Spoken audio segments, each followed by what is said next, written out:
Welcome to star 9 news. Mogallapalli Upender Gupta ఆధ్వర్యంలో హైదరాబాద్ కొత్తపేటలోని కన్యక పరమేశ్వరి దేవాలయంలో 214 దివ్యాంగుల ఉచిత వివాహాన్ని హిందూ సాంప్రదాయం ప్రకారం నిర్వహించడం జరిగింది.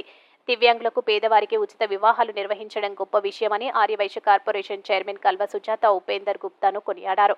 ఇలాంటి సేవా కార్యక్రమాలు, వివాహాలు మరెన్నో నిర్వహించాలని, ఇలాంటి వారికి సమాజం ఎప్పుడూ అండగా ఉంటుందని కల్వ సుజాత తెలిపారు. ఇలాంటి పుణ్య కార్యక్రమాలను నిర్వహించడం పూర్వజన్మ సుకృతంగా భావిస్తున్నామని ఉపేందర్ గుప్తా తెలిపారు. దాతల సహకారంతో ఉచిత వివాహాలు నిర్వహిస్తున్నామని ఉపేందర్ గుప్తా తెలిపారు.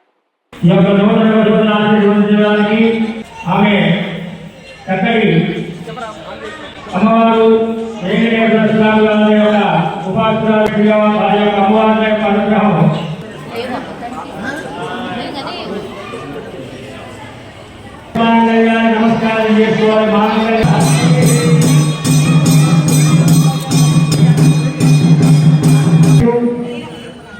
చక్కటి పూజలు, వరలక్ష్మి వ్రతాలు గురించి, అలాగే స్త్రీలు చేసుకోవాల్సినటువంటి మేడం ఒకసారి చూడండి.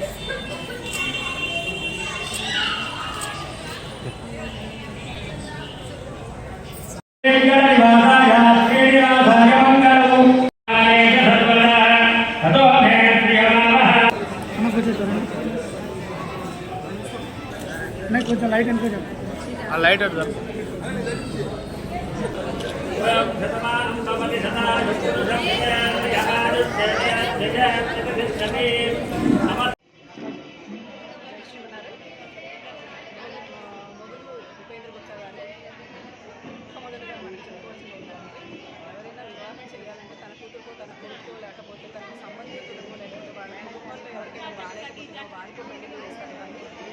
ఇలాగా స్వయం కృషితో దాన్ని సంపాదించిన డబ్బుతోటి సంఘ సేవ లేకపోతే దేశ సేవ ఇలాంటివన్నీ చాలా తక్కువ మంది చేస్తున్నారు. అలాంటి వారిలో గుప్తా గారు ఉపేంద్ర గుప్తా గారు చేసే కార్యక్రమాలు అనేకమైతే ఇది 214 కార్యక్రమం ఇలాంటి కళ్యాణం చేయడం. వికలాంగులకు కూడా కళ్యాణం చేయొచ్చు, వారికి కూడా ఫ్యూచర్ ఉంటుంది, వారికి కూడా పిల్లలు ఉంటారు, వారికి కూడా ఒక భవిష్యత్తు ఏర్పడే అవకాశం ఉంటుంది అని చెప్పి ఒక చక్కటి ఆలోచనను తీసుకొచ్చి దానికి ఒక వేదికని ఏర్పాటు చేశారు. అంటే పెళ్ళంటే ఏదో మామూలు గుళ్ళో కళ్యాణం చేసేసి వాళ్ళకేదో తోచింది పెట్టేసేసి పంపించడం కాకుండా వారికి సమస్తం వీరే సప్లై చేస్తారు.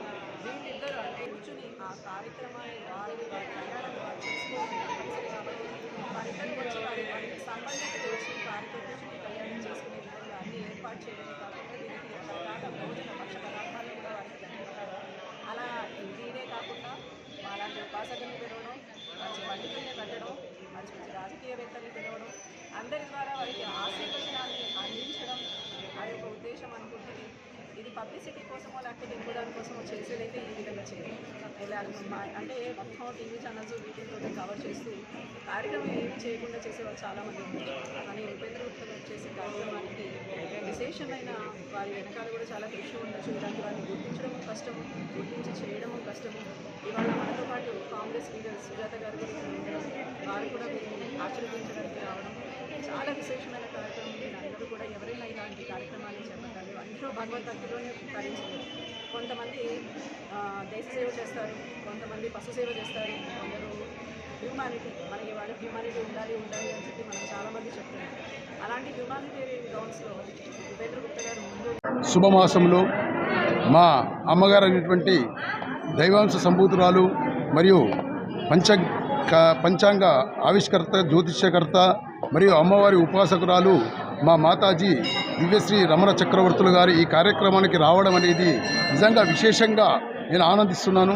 అదేవిధంగా మా చెల్లెమ్మ కల్వ సుజాత గారు ఫైర్ బ్రాండు రేవంత్ రెడ్డి గారికి అత్యంత సన్నిహితురాలు, వైశ్య కార్పొరేషన్ చైర్మన్గా ఉండి ఈరోజు ఈ కార్యక్రమానికి దివ్యాంగులను దీవించేందుకు, మన ధనలక్ష్మి శివకుమారుని దీవించేందుకు మా ఆహ్వానాన్ని మన్నించినందుకు వచ్చినందుకు వారికి భగవంతుడు ఇంకా ఉన్నతమైన పదవులు కలిగి అతి త్వరలోనే మంత్రివర్గంలో స్థానం సంపాదించాలని చెప్పి మనసావాచ కోరుకుంటున్నాను. ఈ కార్యక్రమానికి సహకరించిన నా దాతలు దేవుళ్లతో సమానం. మానవ రూపేణ ఉపయోగపడ్డప్పుడే మానవ జన్మకు సార్థకత అవుతుందని చెప్పి నేను గ్రహించాను. ఈ వివాహం అనేది మన సృష్టిలో భాగంగా ఇద్దరు దంపతులు ఏకమయ్యి సృష్టికి మూలమైనటువంటి ఆది దంపతులను ఆశీర్వదించడము, వారికి వివాహం చేయడము నా పూర్వజన్మ సుకృతంగా భావిస్తూ నా దాతలు ఎల్లకాలం సుఖ సంతోషాలతో ఉండాలి.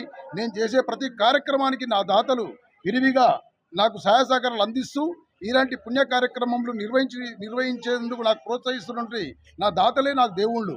కాబట్టి వారు బాగుండాలని చెప్పి నేను కోరుకుంటున్నాను.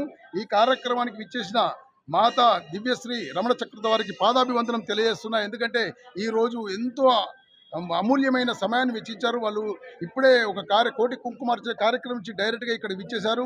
మన సుజాత గారు ఒక గోశాల నుండి కూడా ఇక్కడికి మన కార్యక్రమానికి విచ్చేశారు. కాబట్టి ఈ ధనలక్ష్మి శివకుమార్ దంపతులు మంచి అన్యోన్య దాంపత్య అష్టైశ్వర్య భోగభాగ్య సుఖ సంతోష వాణిజ్య వ్యాపార పుత్ర పౌత్ర మనోవంచ కీర్తి ప్రతిష్ట ఆరోగ్యం ఐశ్వర్యం వారి చేయి వృత్తులు కూడా మంచి అభివృద్ధి జరిగి దినాభివృద్ధి కలిగి మంచిగా ఉండాలని చెప్పి కోరుకుంటున్నాము. 201వ పెళ్లి చేసిన జంటకు 3 సంతానం కలిగారు. 2 ఆడపిల్లలు, 1 మగబాబు కలిగాడు. కాబట్టి వీరికి కూడా 3 సంతానం కలిగి దేదీప్య